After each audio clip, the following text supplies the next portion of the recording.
নমস্কাৰ, YBY international সমূহ মেম্বাৰছলৈ মোৰ নমস্কাৰ। কালিৰ পৰা এটা সমস্যাৰ বিষয়ে ফোনো আহি আছে, গ্ৰুপতো মই পাইছোঁ। সকলোকে এটা কথা জনাব বিচাৰিছোঁ, মোৰ ছিনিয়ৰ যিহেতু কোম্পানী মেনেজমেণ্টৰ লগত এনি টাইম কণ্টেক্টত থাকে, তেখেতৰ পৰা জানিব পাৰিলোঁ। আৰু মই গোটেই কথাখিনি তথ্যখিনি নোপোৱালৈকে মই আপোনালোকক যিহেতু একো জনাব নোৱাৰিছিলোঁ। এতিয়া তথ্যখিনি হাতলৈ আহিছে।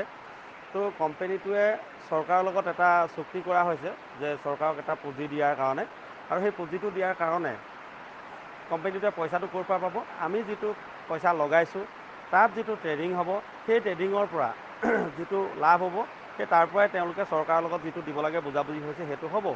আৰু আমি যিটো পইচা লগাইছোঁ, আমাকো কি কৰিছে তেওঁলোকে দুবাৰকৈ ট্ৰেডিং কৰিবলৈ সুবিধা দিছে। দুবাৰকৈ আমাক ট্ৰেডিং কৰিবলৈ সুবিধা দিছে, যাতে আমিও অলপ সকাহ পাব পাৰোঁ। আৰু কোম্পানীয়ে এটা কথা কৈছে যে আপোনালোকৰ যিটো মেইন বেলেঞ্চ মিনছ এইটো নহয় যে আপুনি 10,000 লগাইছে বা 50,000 লগাইছে, 1 লাখ লগাইছে, সেই টকাটোৰ কথা ক'বলৈ যোৱা নাই।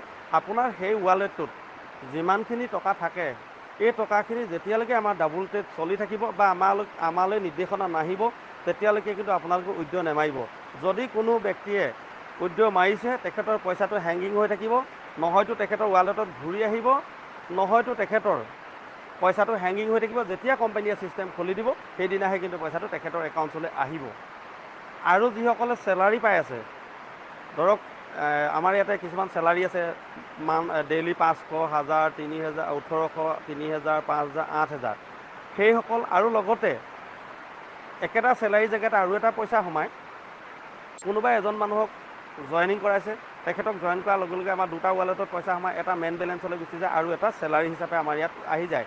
সেই পইচাটো দিয়ে যাতে আমি তেল তুল ভৰাই আমি ব্যৱসায়টো আগবঢ়াব পাৰোঁ। সেইটোকো তালৈ গুচি আহে, সেইটো চেলাৰী একাউণ্টতে সোমায়। সেইটো নাভাবিব যে আপোনাক চেলাৰী দিছে, সেইটো হৈছে আপুনি মানুহজনক জইন কৰাৰ কাৰণে এটা পইচা দিছে, আৰু সেইটো দিবলৈ জেগা বেলেগত পোৱা নাই কাৰণে চেলাৰী জেগাতে সোমাই যায়। এই পইচাখিনি আপোনালোকে উইথড্ৰল মাৰিব পাৰে। এইখিনিও খালি একেদিনাই সোমাব বুলি কোনো কথা নাই, হয়তো 2-3 দিন টাইম লাগিব। যদিও আপোনাৰ পইচা নোসোমায়, তেতিয়াহ'লে আপোনালোকে কি কৰিব, যিটো পইচা পেণ্ডিং হৈ আছে, সেই পেণ্ডিঙৰ স্ক্ৰীনশ্বট এটা লৈ আপোনালোকে মেছেজত যাব, মেছেজত গৈ আপোনালোকে ধুনীয়াকৈ কোম্পানীটোলৈ লিখি দিব। লিখি দিয়াৰ পাছত আপোনাৰ পইচাটো সোমাব। আপুনি এনেকুৱা নহয় যে আজি মাৰিছোঁ, মই আজি গধূলি নোসোমালে মই লিখোঁ। 2-3 দিন আপুনি ধৈৰ্য ধৰিব। 2-3 দিন যেতিয়া নোসোমাব, তেতিয়াহ'লে সেই ডেটটো লিখি আপোনালোকে শ্বেয়াৰ কৰিব পাৰে। মোৰো এটা এনেকুৱা আছিলে, মই এতিয়া আপোনালোকৰ যদি প্ৰেৰণ কৰিব বিচাৰিছোঁ, আপোনালোকে চাব। আৰু সেইটো মোৰ 3-4 দিনত সোমাই গৈছে। সেই সময়ত এনেকুৱা ধৰণৰ ডাবুল ট্ৰেড নাছিলে, তথাপিতো 2-3 দিন টাইম লাগিলে সেইটো সোমাবৰ কাৰণে। আপোনালোকে অকণো চিন্তা নকৰিব, পইচাটো আজি নহয়তো কালি সোমাব। কিন্তু মেইন বেলেঞ্চৰ পইচা যদি ঘূৰি আহিছে, খুব ভাল কথা। যদি অহা নাই উইথড্ৰল মৰাৰ পাছত, সেইটো কিন্তু হেংগিং হৈ থাকিব। যেতিয়া কোম্পানীয়ে ছিষ্টেম খুলি দিব, তেতিয়া আপোনাৰ একাউণ্টত সোমাব। আৰু পৰাপক্ষত তেতিয়াৰ পৰা আপোনালোকে মেইন বেলেঞ্চৰ পৰা উইথড্ৰ মাৰিবলৈ চেষ্টা নকৰিব। আমাৰ পৰা যদি আপোনালোকে কোনো খবৰ পায়, তেতিয়াহ'লে আপোনালোকে উইথড্ৰ মৰা আৰম্ভ কৰিব। আপোনাৰ পইচা আপোনাৰ তাতে থাকিব, আপুনি নিজৰ কামটো কৰি থওক, ট্ৰেডিং কৰি থওক। যদি কাৰোবাৰ ভয় লাগিছে যে নিদিব নেকি, কিবা হ'ব নেকি, তেতিয়াহ'লে আপোনালোকে মানুহ জইন কৰা বাদ দিয়ক।